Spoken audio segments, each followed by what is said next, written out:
오늘 설교 제목은요, 여호와 이레, 중국어로는 여호와 일러라는 뜻입니다. 저는 대만에서 주제를 정해놓고 성경적으로 시리즈 설교를 하고 있습니다. 최근에는 성경에 나오는 하나님의 이름들을 설교하고 있습니다. 그 중에 오늘 여호와 이레에 관해 함께 말씀을 나누기를 원합니다. 성경을 살펴보면 창세기 21장 후반부에 보면 아브라함이 판 우물을 아비멜렉 종들의 폭력을 사용해서 빼앗아간 내용이 나옵니다. 그래서 아브라함이 아비멜렉을 책망한 후 협정을 맺습니다. 그곳은 부엘세바라고 이름합니다. 하나님의 블레셋 땅에 오랫동안 거주하면서 살았는데요. 창세기 21장 34절에 보면 여러 날을 머물렀더라. 이 사건 이후에 하나님은 아브라함에게 다시 찾아오십니다. 첫째, 하나님은 아브라함에게 어떤 시험을 하십니까? 1절을 보면요. 이 일들 뒤에 하나님께서 아브라함을 시험하시려고 그에게 이르시되 아브라함아 하시니 그가 이르되 보소서 내가 여기 있나이다 하매 아브라함과 아비멜렉이 우물로 인해 협정을 맺은 사건 이후 오랜 세월 동안 그곳에 머물고 있던 아브라함에게 하나님이 어느 날 찾아오셨습니다. 여러분, 시험하면 무엇이 떠오릅니까? 하나님이 시험하시는 이유는 우리의 믿음을 견고해지도록 하기 위함입니다. 그러나 마귀가 시험하는 것은 우리를 넘어뜨리기 위해 유혹하는 것입니다. 학생들이 왜 시험을 봅니까? 시험을 통해 자신의 수준을 점검하고 더 높은 수준으로 끌어올리기 위해서입니다. 하나님은 아브라함을 시험하신 목적은 무엇일까요? 그것은 그가 하나님을 두려워하는 믿음이 있는지 알기 위해서였습니다. 하나님을 경배하는지 알기 위해서였습니다. 하나님이 아브라함을 부르실 때 아브라함은 그가 이르되 보소서 내가 여기 있나이다 라고 반응합니다. 이렇게 아브라함은 하나님의 말씀에 잘 반응하고 순종하는 태도를 갖고 있는 사람이었습니다. 하나님께서 이런 아브라함에게 한 가지 명령을 하십니다. 2절을 보면 그분께서 이르되 이제 내 아들 곧 내 사랑하는 내 유일한 아들 이삭을 데리고 모리아 땅으로 가서 거기서 내가 내게 일러줄 산들 중에 하나에서 그를 번제 헌물로 드리라 하시니라 했습니다. 이 명령을 받은 아브라함의 마음은 어떠했을까요? 하나님의 언약으로 얻은 귀한 아들을 갑자기 번제 헌물을 드리라는 그 요구 상황이 아브라함 입장에서는 이해가 되지 않고 어쩌면 혼란스러웠지 않았을까 그런 생각이 듭니다. 도저히 이성적으로 이해가 되는 상황이 아니었을까 그런 생각이 들었습니다. 욥기 1장에서 42장을 한번 보세요. 욥의 인생 가운데 일어나는 엄청난 사건들을 볼 수 있습니다. 욥에게는 정말 이해되지 않는 청천벽력 같은 일들이 일어난 것입니다. 욥에게 왜 이런 일들이 일어났는지 욥기 2장 1절에서 13절을 보면 하나님과 사탄과의 대화를 통해 알 수가 있습니다. 욥기 2장 3절을 우리 한번 찾아서 읽겠습니다. 욥기 2장 3절을 우리 함께 찾아서 읽겠습니다. 욥기 2장 3절을 함께 찾아서 읽겠습니다. 다 찾으셨죠? 네. 예, 그러면 우리 함께 읽겠습니다. 시작. 주께서 사탄에게 이르시되 내가 내 종 욥을 깊이 살펴보았느냐 그와 같이 완전하고 바르며 하나님을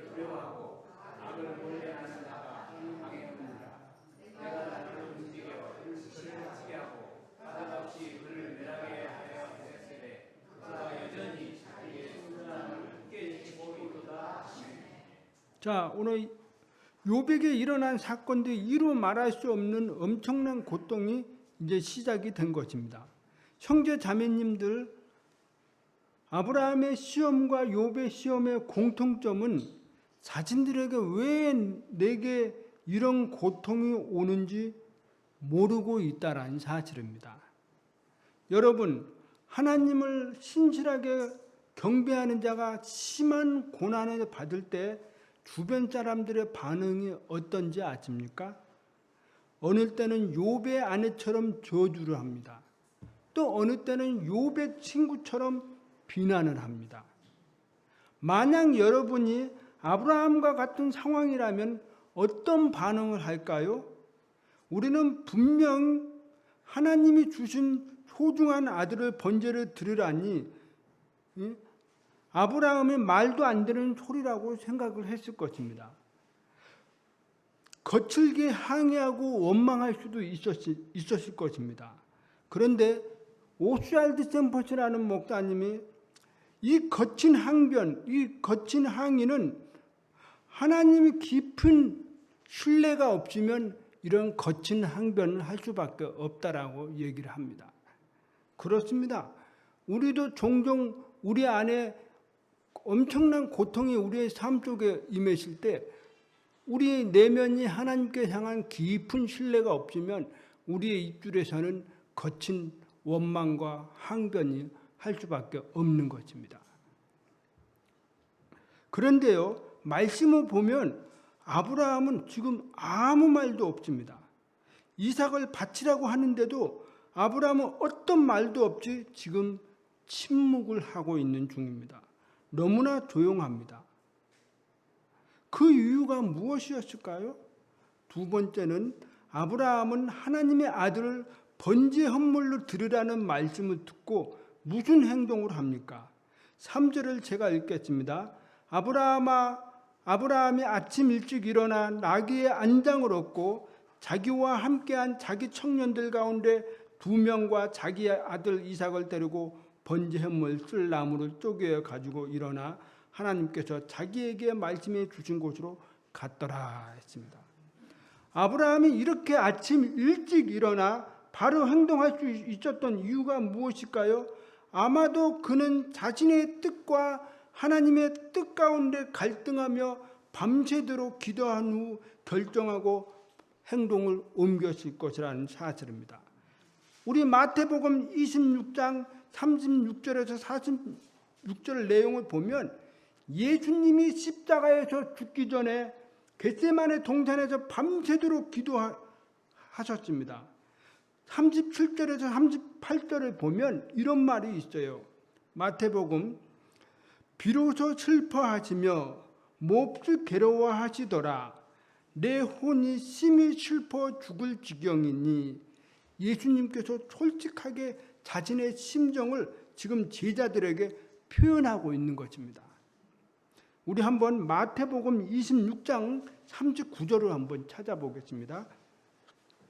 마태복음 26장 39절, 42절, 44절부터 46절을 우리 함께 읽겠습니다. 마태복음 26장 39절, 42절, 44절부터 46절. 자,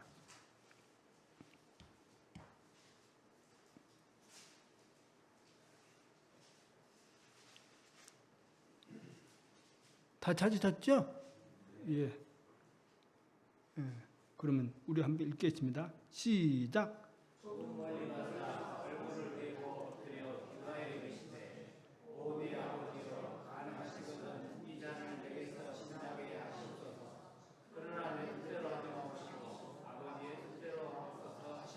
음. 42절을 읽겠습니다.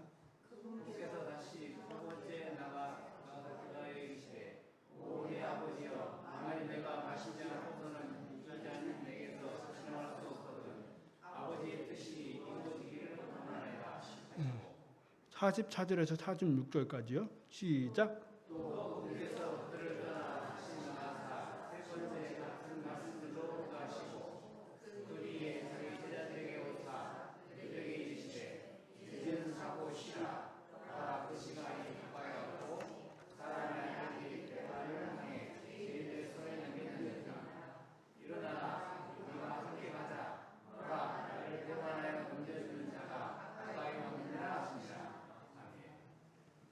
예수님도요, 십자가에 죽기 전에 자신의 뜻과 하나님의 뜻 가운데 번뇌와 갈등하며 기도 속에서 하나님의 뜻을 따르는 결단을 한 것입니다. 그러면 우리 한번 히브리서 5장 7절을 우리 한번 찾아서 읽겠습니다. 히브리서 5장 7절을 우리 함께 찾아서 읽겠습니다.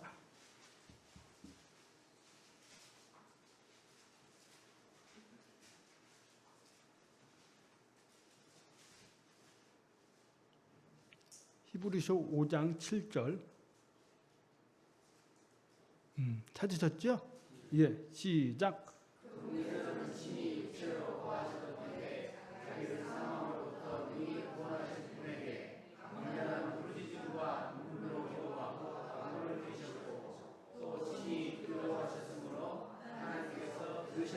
예, 우리 예수님도 이런 마음으로 기도하면서 하나님의 뜻을 따르는 결단을 했습니다.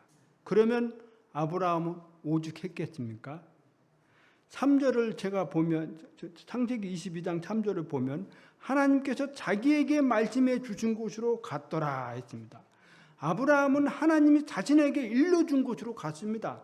사람들 중에 길눈이 밝아서요, 목적지를 잘 찾아가는 사람도 있지만 그렇지 못한 사람도 있습니다.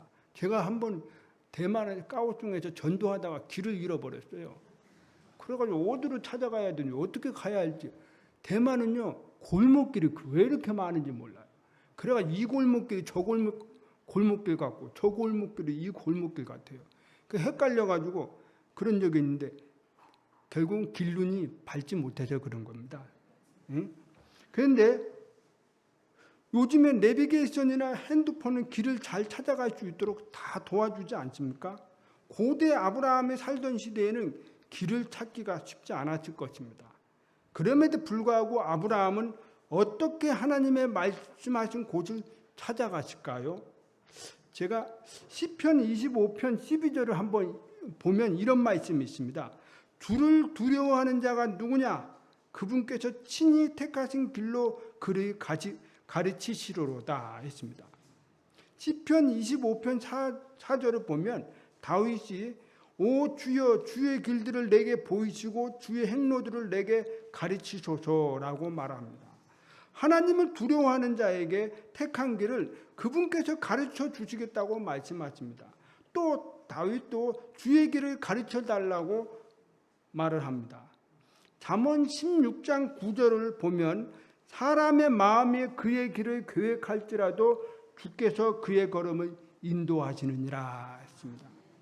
사람들이 자신의 인생의 길을 계획하지만요, 하나님께서 그 사람의 걸음을 인도하십니다. 우리가 아무리 계획을 세워도 그 길이 하나님의 뜻과 맞지 않으면 좀처럼 인도하지 않습니다. 우리의 인생의 걸음은 그분께 있습니다.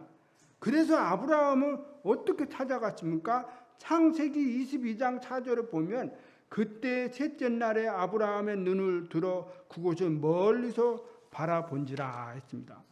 아브라함이 처음 발걸음을 옮겼을 때 길이 보이지 않았지만 하나님을 믿고 의지하며 3일을 갔을 때 멀리 모리아 산이 보였던 것입니다.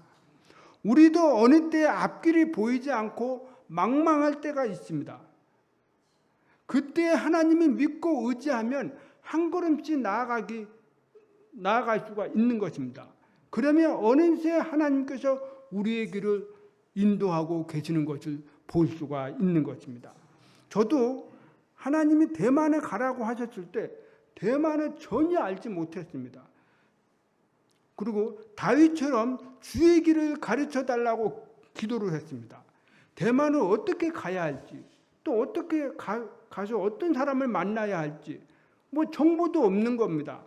그러나 또 하나님께서 우리 보러 대만에 가라고 하니까 그저 순종하고 간 것입니다. 그러나 우리는 두려워하지 않고 하나님을 믿고 한 걸음씩 내디디니까 하나님께서 제게 대만으로 인도하시고 거기서 전혀 생각지도 않는 사람들을 만나게 해주시고 순탄하게 인도하셔서 까오중으로 가게 하시고 또 거기서 또 협력교회를 만나고 비자 문제가 다 해결해 주신 것입니다. 제 머리로 했으면 머리가 아팠을 거예요. 그러나 그냥 하나님께서 그냥 가라고 말씀에 주신 대로 순종하고 가다 보니까 하나님께서 우리의 행로들을 인도하시는 것을 볼 수가 있었습니다. 그래서 중요한 것은 아브라함의 하나님이 일러주신 이 모리아 산을 도착했습니다. 그리고 청년들에게 이렇게 말을 합니다. 5절을 보면 아브라함이 자기 청년들에게 이르되 너희는 나귀와 함께 여기서 머물러라. 나와 아이는 저기에 가서 경배하고 너희에게 다시 오리라 하고는 했습니다. 아들 문제 때문에 아브라함은 마음이 힘들고 고통스러웠을 것입니다. 그런데 이런 상황 속에서 하나님을 예배하는 그의 모습은 참으로 믿음이 있다는 것을 볼 수가 있는 것입니다. 여러분, 진짜 믿음이 언제 나오는지 아십니까? 마음이 힘들고 고통스러울 때가 나오는 것입니다. 그때야말로 우리가 진정 하나님을 믿고 의지하는지 알 수가 있는 것입니다. 아브라함뿐만 아니라 성경의 많은 인물들이 고난 중에 더욱 믿음을 드러내는 것을 볼 수가 있는 것입니다. 그 중에 한나라는 인물이 있죠. 그녀에게는 자식이 없는 고통의 문제가 있었습니다. 그런데 사무엘상 1장 10절에서 11절을 보면 이런 말씀이 있습니다. 그녀가 혼이스라린 가운데 주께 기도하고 심히 통곡하며 청원하여 이르되 오 만군의 주여 만일 주께서 참으로 주의 여종의 고통을 돌아보시고 나를 기억하시며 주의 여종을 잊지 아니하사 주의 여종에게 사내 아이를 주시면 내가 그의 평생도록 그를 주께 드리고 삭도를 그 머리에 대지 아니하겠나이다 하니라 했습니다.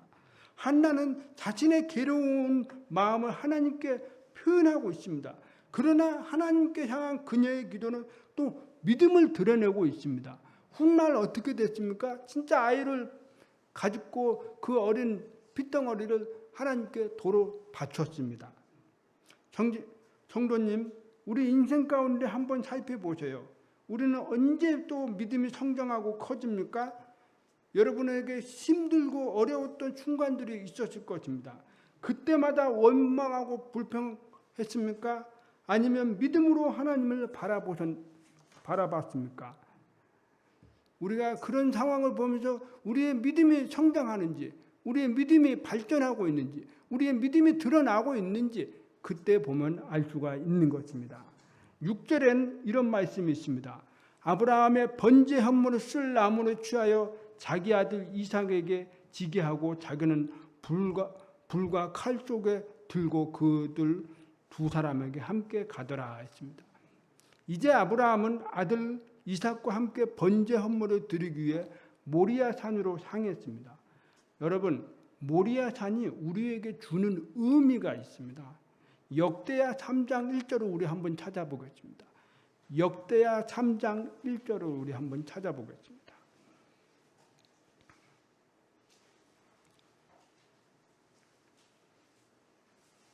역대하 3장 1절.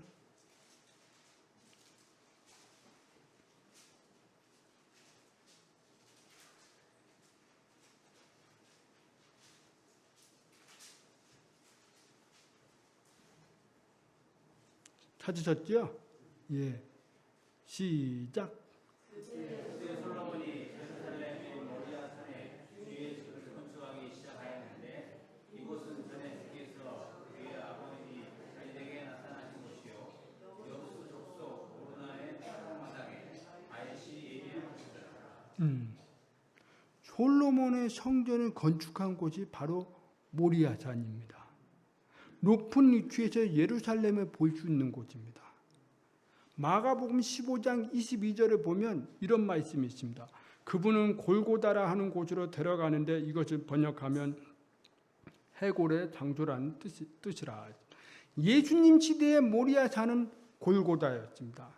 예수님이 인간의 모든 죄를 짊어지고 십자가에 못 박혀 죽으신 그곳이 바로 이 모리아 산이었습니다.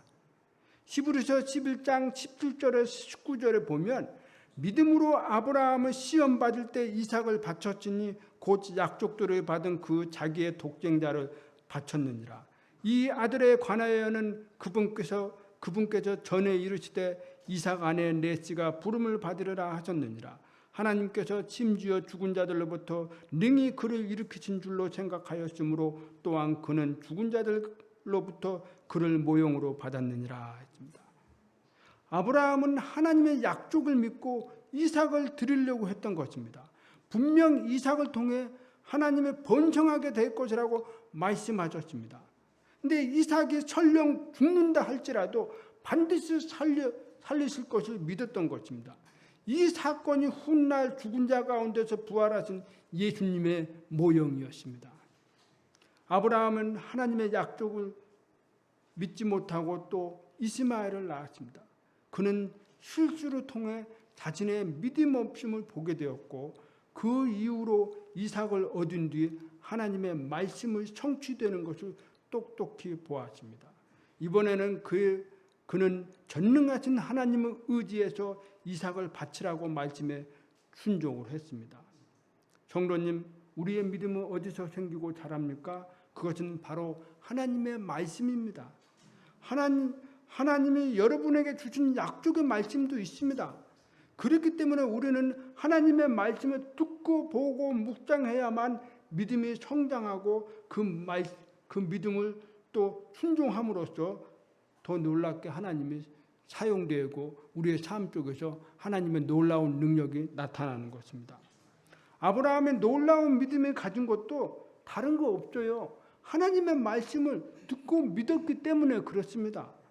이삭은 아버지와 함께 길을 떠나 모리아 산까지 올라가면서 의문이 하나 생겼습니다. 세 번째, 아브라함은 하나님의 자신을 위해 미리 준비해 놓으신다고 합니다. 7절에 보면 이런 말씀이 있습니다. 이삭이 자기 아버지 아브라함에게 말하여 이르되 내 아버지여 하니 그가 이르되 내 아들아 내가 여기 있노라 하매 그가 이르되 불과 나무를 보시거니와 번제음을 쓸 어린 양은 어디 있나이까 하니 이삭은요 3일 동안 걸어오면서 제사를 드리러 가는데 불과 나무만 있고 왜 어린 양이 없을까 의문을 들었습니다. 여러분 만약 이런 상황이었다면 여러분들이 이런 상황이었다면 어떤 생각과 질문을 했을까요? 아브라함이 이삭의 질문을 받고 무엇이라고 대답합니까?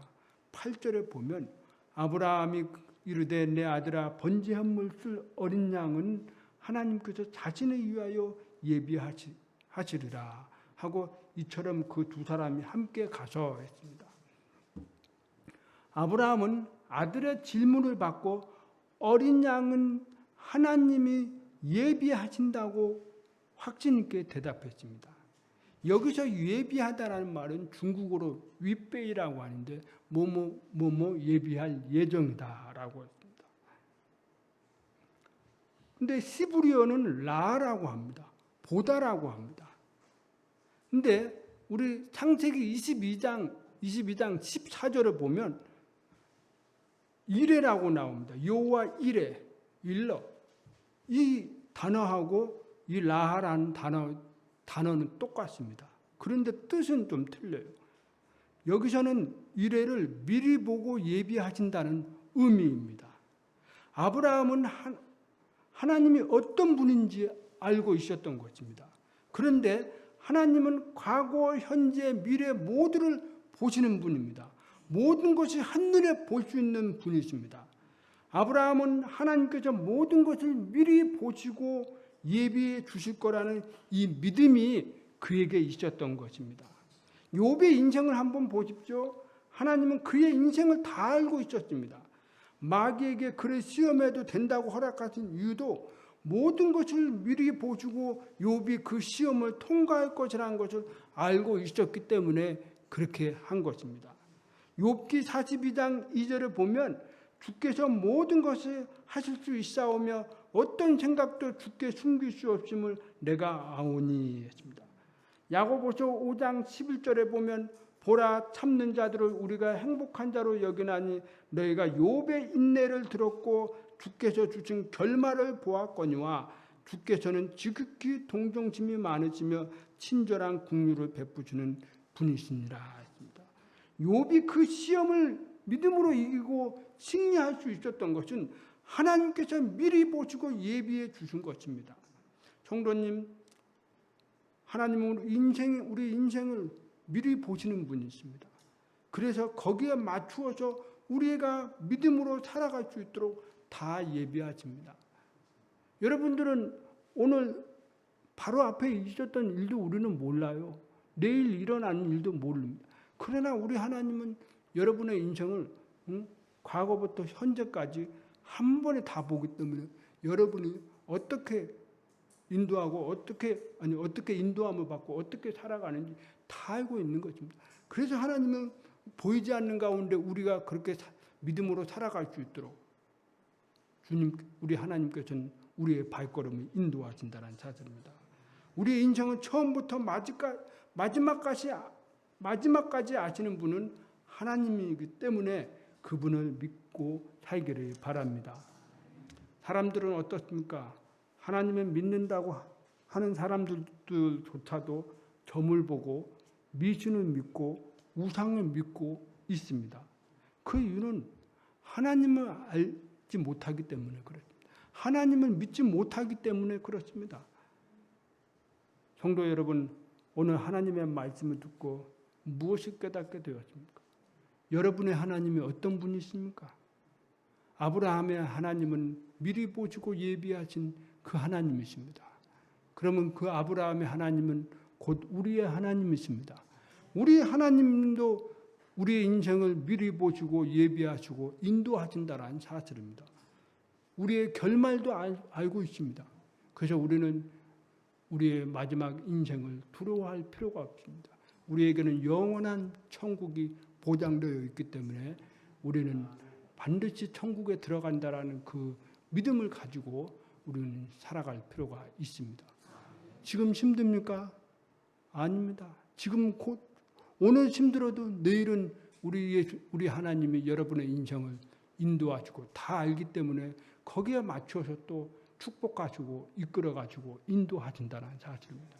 제가요 거의 35년 동안 믿음의 생활했지만 우리 하나님은 저를 한 번도 실망시킨 적이 없습니다. 저의 인생을 처음부터 잘 아시고 중간마다 하나님은 아브라함처럼 나타나셔서 저에게 말씀해 주시고 그때마다 하나님은 저를 통해서 힘을 주시고 능력을 주시고 또 살아갈 수 있도록 해 주셨습니다. 그래서 오늘날까지 이렇게 온 건 앞으로 또 잘 모르지만 우리 하나님은 성공적으로 저의 인생을 잘 인도해 주시고 천국에 갈 수 있도록 인도하실 것입니다. 여호와 이레, 여러분과 제가 믿는 하나님은 여호와 이레입니다. 기도하시겠습니다.